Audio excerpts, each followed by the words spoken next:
finished with a 9-4 record, but remember the excitement and how happy everyone was when we beat West Virginia a few years ago in that bowl game? I Yeah. was ecstatic. Yeah, no, that was a great way to end the season. And it did make you feel hype going into the next year, even with Brad Kyle leaving.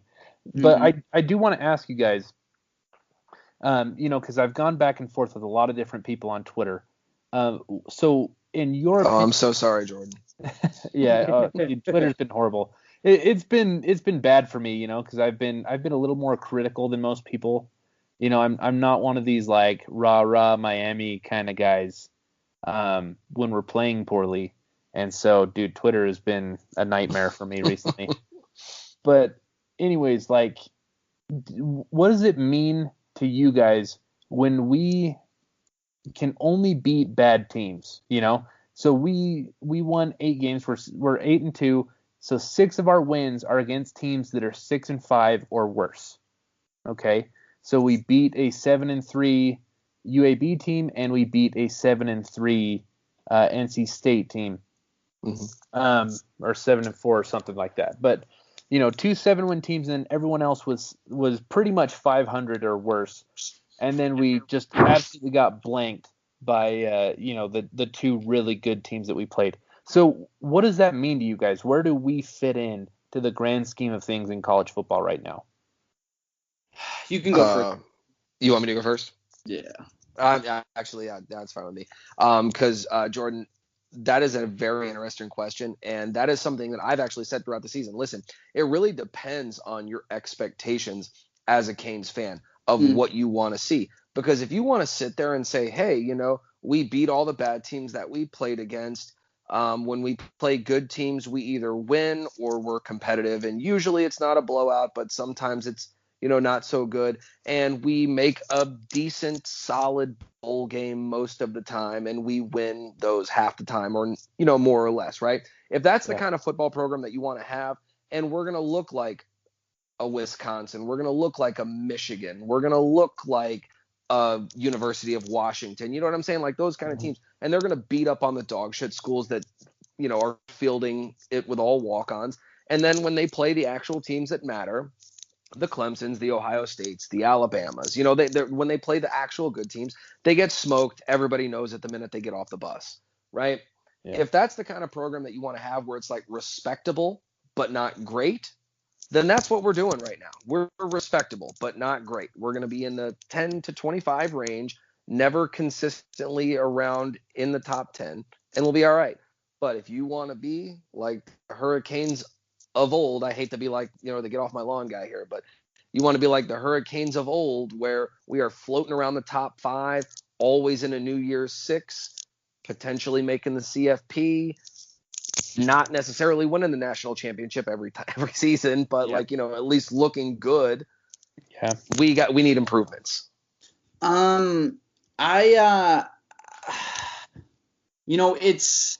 It's hard to look at that right now and be, happy or satisfied or anything like that.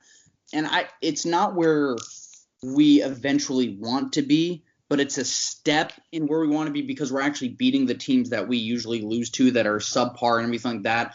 And I know that fans hate to think, or Canes fans hate the phrase, the process, but, this is a process.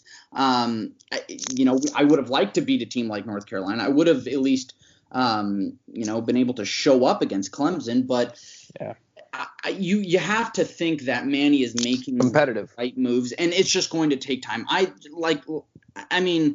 predicted 8-3 this year. I knew that we weren't going to beat Clemson. I actually predicted a win against North Carolina, but this is around what I was hoping to see. Like, I did not think that we were going to come out and blow Pitt out or, things like that, because I just know this team and I know it's not going to happen right away. As long as we made these steps this year, I'm okay with it. But just like Petrie said, if you want to eventually become, an elite program again, then next season, you're going to have to start, you have to go to Chapel Hill and beat a North Carolina team. You're going to have to, you have to show up against Clemson when you play them. And you have to further, beat the, the subpar teams that you beat this year. You can't just scrape by with a 19-14 win against Virginia. You can't struggle against Pitt for 4 quarters. Like, I want to see this team put away good teams or put away, medium teams, but also be competitive with the best teams. And I think that'll come. Yeah. Now, that said, I will say context is everything. But, and Jordan, you might have heard me make this point before. If you had told Canes fans before the season started, just in a vacuum, no context, just black and white, this is what's going to happen, yes or no, right?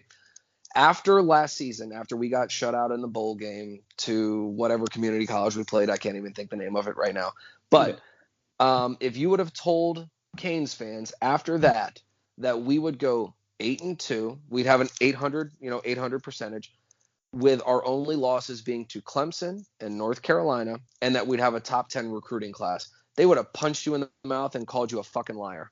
It's true. I mean, you're not wrong. I wonder if you could go back in time and say that to someone, but also include that, like, we got embarrassed on national TV in both those losses. Well, no, context is everything. Like I said, context is everything. But if you just said blanket yes or no, it happened, only losses to Carolina and Clemson, people would be happy with that. They would reasonable expectations before the season, sure.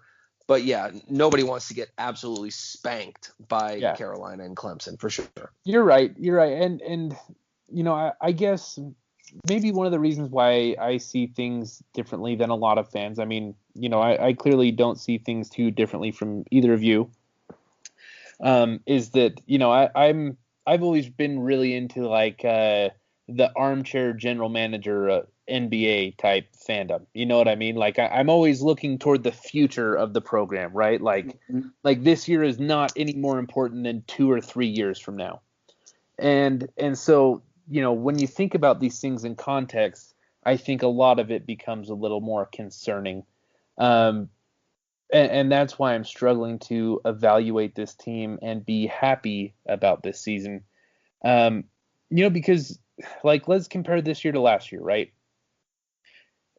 Like, watching how much better De'Aaron King looks than Jaron Williams last season, like, it's light years difference. Oh, yeah. And so you would think that would translate to light years difference in how good our team is effectively, right? But when we're only making baby steps, because it's not like we got blown out a ton last year. We usually lost close games. And so you tip a few of those in the other direction, with Jose Borregales kicking and, a more mentally tough roster, right, that's pulling out these close games, and then you end up 8-2 like we did this year. It's a little concerning to me that we weren't a little more convincing considering how much we upgraded our roster. And so, because now that has me thinking, like, well, what does this team look like after Jalen Phillips and Quincy Roche and Jose Borregales and Bubba Bolden and De'Aaron King all leave, and Brevin Jordan?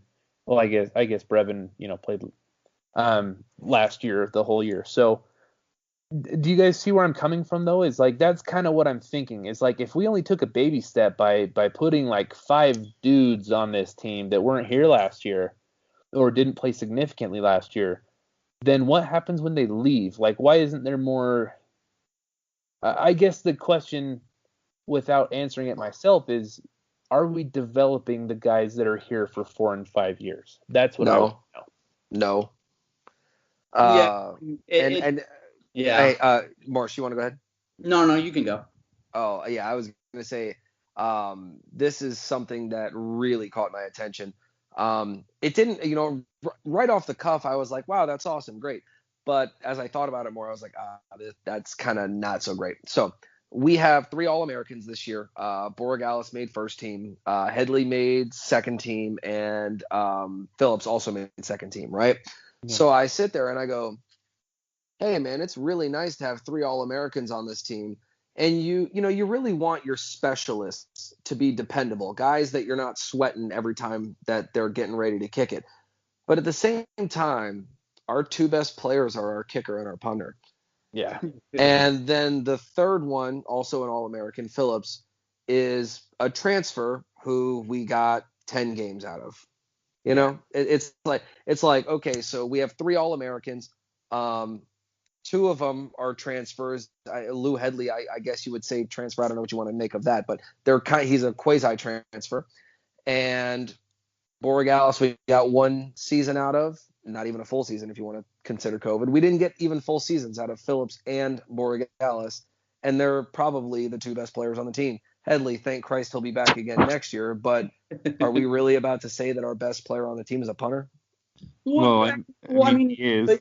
Or near the top. I should, people will make the argument like Derek King, and then if some of the guys come back next year, such as Harley or whoever, the case maybe Brevin Jordan might come back and things of that nature. Yeah, sure. Even Bubba Bolden might come back. But if we're looking at the roster today, put it on paper, Madden ratings, right? Is Lou Hedley the best player on our team?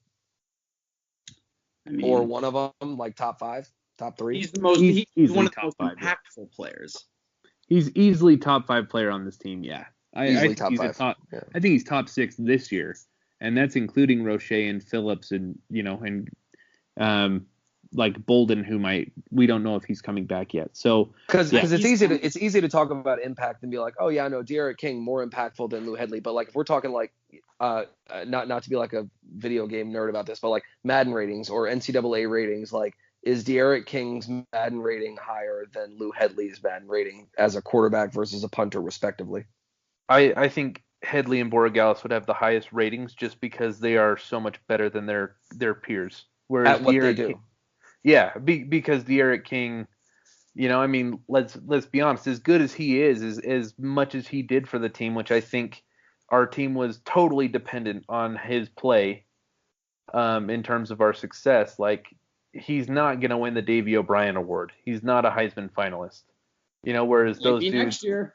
he could be, but I'm just saying, like, right now, I feel like Borregales and Hedley are both in the mid to high 90s if we're going like Madden rating type stuff. Yeah. Well, I mean, I think it's also, I don't think we got to step back and also think about some of the players that are developing right now. I mean, think of a guy like Gil Frierson or, to Corey Couch. I mean, even a Brevin Jordan, he's been injured, but I mean, he's going to be an NFL tight end one day. Will Mallory is going to be the same. Even Mike Harley has 730, receiving yards this year. Also, I think he is coming back. First of all, I think it goes to show just how bad the development was up until this year at certain positions. But I get what you're saying. But I think it's hard to, what am I trying to say? It's hard to look at, and we talked about it last week, Jordan, that neither of us are satisfied with this year, but in my opinion, it's a big step forward in the right direction. I mean, look at the recruiting class that we just pulled in. Look at the recruiting class that we pulled in, this past year. I think those are huge steps in the, in the process. And a lot of people wanted more this year and they wanted to see more. But I mean, you're trying to rebuild, like you're trying to turn around a program that's been dysfunctional for 15 years. Yeah. I think, and also like, as far as no one wants to. I mean, no one hates. Like I'm done waiting for a good Canes team. Like I've literally waited my entire life for a good Canes team. But like I was talking to somebody the other day, and this is 100% honest. Like this is the most excited I've been as a Canes fan about about where this program is headed. And I said that even after the UNC game. We're definitely not there yet, but just think about like the difference between this year and last year, like the difference of where we are headed and what we're trying to do. And like this, like some of the coaches that we have, like our offensive coaching staff, I'm very, very confident. I think that Manny's going to make some changes on the defensive side too. And once that happens, it's these small steps. So. Yeah. Petrie, would you say that you're like, where are you at in terms of excitement? I was actually really interested to hear Marsh say that, that this is one of the most interested time or like off seasons that he's had looking towards the future. Yeah. As always, I'm trying to have reasonable expectations. I'm trying to tamper my expectations. I'm very excited as Marsh said, like if you consider where we were last year versus where we currently are this year,